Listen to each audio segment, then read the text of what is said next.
Good afternoon. Happy Tuesday. Happy third week of January? Yeah, third week of January. We've made it. And it is feeling extra January-like today. It is rainy, it's chilly, and it's going to get downright cold tonight. So please bundle up. Stay safe. Make sure you check your pipes. Maybe have those faucets dripping because I think it's going to be pretty icy. And hopefully you're going to make sure you have some wine because, if it's going to be cold and you're going to be stuck inside, you might as well drink some delicious wine. Or starting tomorrow, you can come hang out here and have this flight here and stay warm inside here. So this week, doing a little too cool for school California style here with some, I think calling them obscure varieties is unfair, but we'll go with less common varieties of California. We're kicking it off with Lieu Chenin Blanc, which is a house favorite here. We featured it several times. It never gets old. It's always tasty. Moving into the very too cool for school Adroît Trousseau Noir from the Santa Cruz area. And then finishing on a wine that we haven't featured in quite some time now, but has been a house favorite and a fan favorite of Celeste here. The Cruse Wine Co. Monkey Jacket Red Blend. But all, either 100% or blends of less common varieties from California, from a lot of younger up-and-coming, I'd say up-and-coming. Lieu's been around for a while. Michael Cruse has been around for a while. I don't think he's up-and-coming anymore. He's made it. He's there. He's just collecting it and doing the thing and just consistently crushing it. So, again, kicking off, Lieu Chenin Blanc, Santa Barbara. This actually comes from the Santa Ynez Valley. Really lovely wine. I think we've featured this. I think Celeste has featured it on a dinner.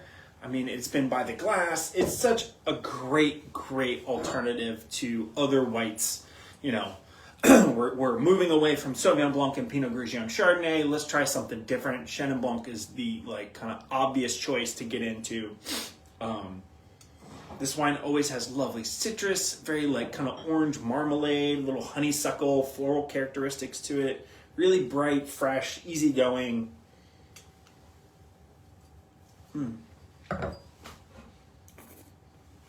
Something to sort of kind of brighten up your day on these chilly, cool days that we're going to have for the rest of the week. And imagine maybe you're somewhere else, somewhere warm and sunny, surrounded by beautiful flowers, and not with gray skies. Although I personally love this weather. But, it is January. It's not supposed to be hot and sunny unless you're in the southern hemisphere. But Lieu, again, just a little background, focused primarily on Loire Valley varieties, really Cab Franc, Chenin Blanc, Sauvignon Blanc, and then they do a couple other things, but we have featured these guys a lot. They just make stellar wines at very reasonable prices, which makes them great to drink any time of the year, but particularly in January when, you're not looking to spend an arm and a leg to have a good time. Yes. Lovely, lovely. Again, Lieu, Chenin Blanc, Santa Ynez Valley. All right. Moving into what I'll call the most oddball of the lot. Adroît, their Trousseau Noir whole cluster from San Benito County. So Adroît is owned by Master Sommelier Chris Miller. No relation. No, it is not me. And he has a winery called Siebold Cellars, and then he has this cool project called Adroît underneath Siebold, where he kind of plays around and has a little more fun. Just, Siebold is focused on Burgundy style, grape varieties, Chardonnay and Pinot Noir primarily. Those are the Burgundy varieties. And then he does a couple other things, but it's mostly about Chardonnay and Pinot Noir. And then under Adroît, he kind of gets to play with other varieties that are grown in and around the Santa Cruz Mountains, which is where he's based. And this is his whole cluster Trousseau, which is just a delightful, crunchy, red-fruited, aromatic, fresh drinking, tasty gem. And that's all I have to say about it. That's exactly what it is. Don't believe me? Come try it yourself. Very aromatic, very pomegranate, cranberry on the nose, a little orange zest. Excuse me.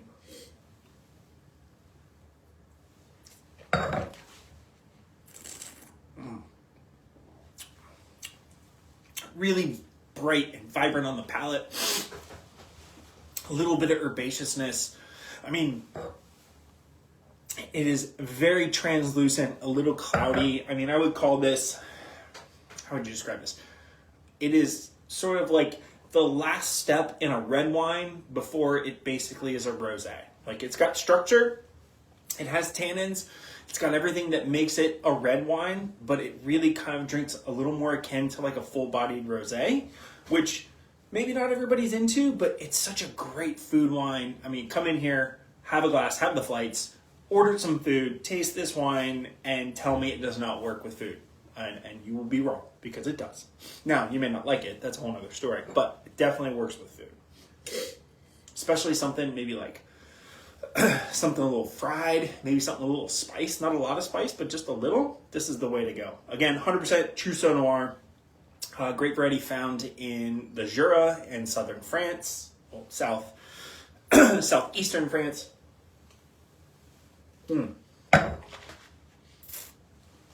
Yes, so good. Such a beautiful label. Such a beautiful wine. All right. And then last but not least, Mr. Michael Cruse's Cruse Wine Co. This is his flagship wine, the Monkey Jacket. I mean, this wine has been a go-to answer for so many things for so many years. You know, the essential idea behind this was to make a really great wine that was approachable, food-friendly, but in a style that you could pour it like a backyard barbecue or a get-together and like no one's really going to be upset about it. It's not big and heavy like a Cabernet. It's not too light like a Pinot. It kind of hits that Goldilocks unicorn middle ground. Goes great with burgers. It's great with pizza. It's great by itself. It's great with, you know, whatever you would like to have. It's really delicious with. Don't believe me? Come try it.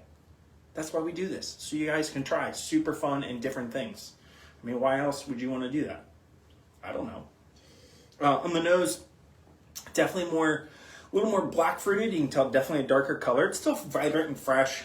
Mostly Valdegui with a little bit of Tannat and Syrah and Pinot Noir and whatever else Michael comes across that he wants to kind of blend in. I mean, this is definitely the definition of what a blend is all about. He starts with the core of the wine, which is always Valdegui. That is kind of the mainstay grape variety for Cruse Wine Co. and for Michael.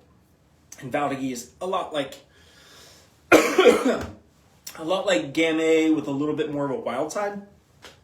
And then he kind of adds different things in and tastes it out until he gets what he believes is like the Monkey Jacket, like kind of, I don't know, I don't want to call it recipe, but the level that he's looking for, which is that just juicy, easy drinking, a little bit of wildness, a little bit of spice, not too tannic, not too acidic, and just delightful. That's it. I'm bringing back delightful. I'm going to keep going with it. It's a good word. It works well for me.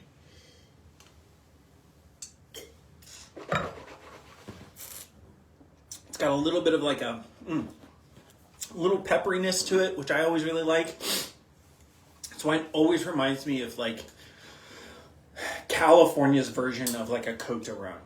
I mean, that's like classic Côte d'Aron blend, which generally is Grenache Syrah Mourvedre from southern France and the Rhone. They have like this very similar characteristic, medium-bodied, juicy red fruit, but there's structure, there's tannins, there's herbs, there's backbone.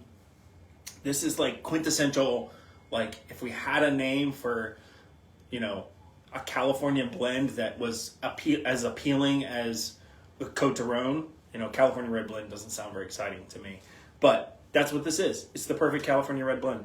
All right. Thanks for tuning in. We'll be back next week for more delicious flights and wines. Come in, support your local businesses, have some flights, have some bites, be good to your friends, stay warm. I'll see y'all soon.